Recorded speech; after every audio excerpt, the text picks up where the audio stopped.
샘터 가족 여러분 안녕하십니까. 샘터지기 김덕경 목사입니다. 오늘은 사사기 12장 1절부터 15절까지고요.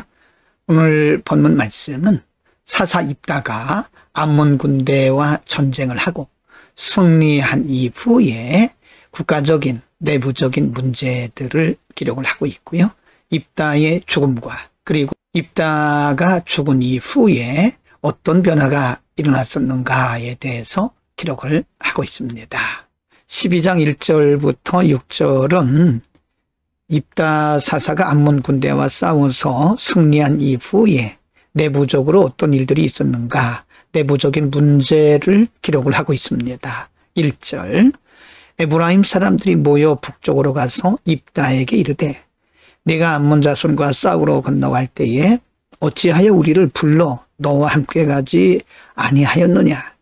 우리가 반드시 너와 내 집을 불사르리라 하니 2절, 입다가 그들에게 이르되 나와 내 백성이 암몬 자손과 크게 싸울 때에 내가 너희를 부르되 너희가 나를 그들의 손에서 구원하지 아니한 고로 3절, 나는 너희가 도와주지 아니한 것을 보고 내 목숨을 돌보지 아니하고 건너가서 암몬 자손을 쳤더니 여호와께서 그들을 내 손에 넘겨주셨거늘 너희가 어찌하여 오늘 내게 올라와서 나와 더불어 싸우고자 하느냐 하니라. 4절입니다. 입다가 길르앗 사람을 다 모으고 에브라임과 싸웠으며 길르앗 사람들이 에브라임을 쳐서 무찔렀으니 이는 에브라임의 말이 너희 길르앗 사람은 본래 에브라임에서 도망한 자로서 에브라임과 므낫세 중에 있다 하였습니다. 5절, 길르앗 사람이 에브라임 사람보다 앞서 요단강 나루턱을 장악하고 에브라임 사람의 도망하는 자가 말하기를 청하건대 나를 건너가게 하라 하면 길르앗 사람이 그에게 묻기를 네가 에브라임 사람이냐 하여 그가 만일 아니라 하면 6절, 그에게 이르기를 쉿볼렛이라 발음하라 하여 에브라임 사람이 그렇게 바로 말하지 못하고 쉿볼렛이라 발음하면 길르앗 사람이 곧 그를 잡아서 요단강 나루턱에서 죽였더라. 그때에 에브라임 사람의 죽은 자가 42,000명이었더라. 우리가 사사기 8장에서도 보았듯이 기드온 시대에도 에브라임 사람들은 승리한 이후에 불평을 했습니다. 오늘 본문에도 보면 입다 시대에도 역시 승리한 이후에 불평하면서 자신들의 주도권을 주장하는 것을 볼 수 있습니다. 이런 것을 보면 내부적인 문제를 일으키는 사람들은 언제나 습관적으로 내부적인 문제를 일으키는 것처럼 보입니다. 그래서 에브라임 사람들의 불평과 그들의 분란으로 인해서 에브라임 사람들과 길르앗 사이에 전쟁이 일어나게 됐고 결국은 에브라임 사람 4만 명이 죽게 되는 내전이 일어나게 된 거죠. 여러분, 공동체 안에서 주도권을 주장하는 것은 이렇게 위험한 결과를 가져올 수 있다는 사실을 반드시 기억해야 됩니다. 공동체 유익을 위해 살아가는 것이 우리의 사명입니다. 공동체에 언제나 하나 되기를 힘쓰는 우리 모두가 되기를 바랍니다. 12장 7절에는 한때 하나님께서 한 시대에 쓰셨던 사사 입다가 죽는 장면입니다. 12장 7절, 입다가 이스라엘의 사사가 된 지 6년이라 길르앗 사람 입다가 죽음에 길르앗에 있는 그의 성읍에 장사되었더라. 입다는 기생의 아들로서 특별히 그의 이복 형제들로부터 멸시를 받고 소외되었던 사람인데 하나님께서 그에게 성령으로 기름 부으시고 한때 그를 쓰셨습니다. 입다는 하나님의 선한 도구로 쓰임받다가 하나님께 부름받은 것입니다. 우리가 이 땅에 있는 동안 어떻게 살아가느냐, 하나님의 영광을 위해서 어떤 도구가 되느냐가 매우 중요합니다. 12장 8절부터 15절까지는요. 사사 입다가 죽은 이후에 이스라엘 백성들 가운데 어떤 변화가 있었는가를 기록하고 있는데요. 8절, 그 뒤를 이어 베들레헴의 입산이 이스라엘의 사사가 되었더라. 9절, 그가 아들 30명과 딸 30명을 뒀더니 그가 딸들을 밖으로 신입 보냈고 아들들을 위하여는 밖에서 여자 30명을 데려왔더라. 그가 이스라엘의 사사가 된 지 7년이라. 10절 입산이 조금의 베들레헴에 장사되었더라. 11절 그 뒤를 이어 스불론 사람 엘론이 이스라엘의 사사가 되어 10년 동안 이스라엘을 다스렸더라. 12절 스불론 사람 엘론이 죽음에 스불론 땅 아얄론에 장사되었더라.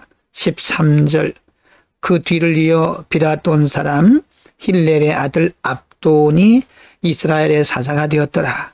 14절 그에게 아들 40명과 손자 30명이 있어 어린 낙이 70마리를 탔더라. 압돈이 이스라엘의 사사가 된 지 8년이라. 15절 비라돈 사람 힐렐의 아들 압돈이 죽음에 에브라임 땅 아말렉 사람의 산지 비라돈에 장사되었더라.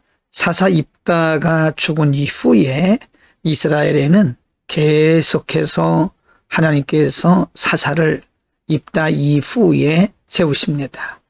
입산을 세우시고 또 엘론을 세우시고 압돈을 세우시고 이러면서 언뜻 보기에는 입다가 죽음으로써 이스라엘의 역사가 중단되거나 혼돈에 빠질 것처럼 보였지만 하나님께서 입다 이후에 또 다른 사사를 지속적으로 세우셨던 것을 볼 수 있습니다.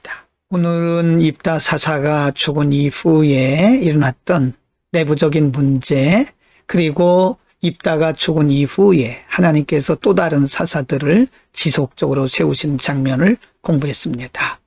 한때 하나님 앞에 귀하게 쓰임받고 드러나게 활동했던 입다가 죽음으로써 어찌 보면 이스라엘 백성들의 역사가 중단되거나 혼란에 빠지는 것처럼 보였습니다. 그러나 그럼에도 불구하고 하나님께서 또 다른 사사들을 지속적으로 세우심으로써 이스라엘의 역사를 지속성 있게 이끌어 가신 것을 볼 수 있습니다.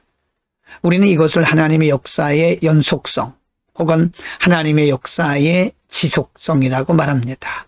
때로 우리의 안목으로 바라볼 때에 우리가 생각하기는 어쩌면 이것이 끝이다. 어쩌면 우리 사회적인 문제, 국가적인 문제, 개인적인 문제들로 인해서 어쩌면 이것이 끝이다, 실패다라고 생각하기 쉬우나 사실은 역사의 주인이신 하나님께서 그럼에도 불구하고 역사의 연속성을 가지고 이끌어 가시는 것을 볼 수 있습니다. 역사의 주인은 하나님이시죠. 그러므로 우리는 일시적으로 나타나는 일들을 바라보고 그것이 끝인 것처럼 우리가 결론 내서는 안 됩니다. 인간적으로 볼 때 끝처럼 보이지만, 인간적으로 볼 때 어쩌면 그것이 마지막인 것처럼 보이지만, 그러나 우리가 결론 내려서는 안 됩니다.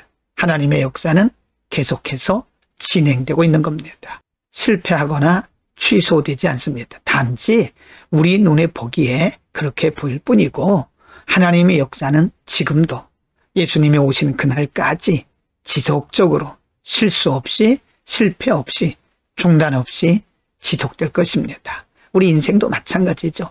우리 인생 여정에 일어나는 여러 가지 일들 때문에 때로 우리가 실패도 하고 때로는 실망도 하고 좌절도 하고 때로는 절망도 합니다. 마지막인 것처럼 포기도 합니다. 그러나 그것이 끝이 아님을 반드시 기억하시기 바랍니다. 하나님의 역사는 그럼에도 불구하고 지속되는 겁니다. 역사의 주인이신 하나님을 바라보고 오늘도 믿음으로 승리하는 하루가 되기를 축복합니다. 기도하겠습니다. 역사의 주인이신 하나님, 입다 사사가 죽음으로 인해서 이스라엘 백성들이 어쩌면 그들의 역사가 끝나고 나라가 혼란에 빠지는 것처럼 보였지만 하나님은 여전히 또 다른 사사들을 세우시고 보내셔서 하나님의 역사를 지속성 있게 운행하신 것을 상고했습니다. 우리가 결론 내리지 말게 하시고 그럼에도 불구하고 여전히 하나님의 역사가 지속됨을 믿고 확신하고 하나님을 신뢰하면서 날마다 승리하는 우리 모두가 되게 하여 주옵소서. 예수 그리스도의 이름으로 기도드립니다. 아멘.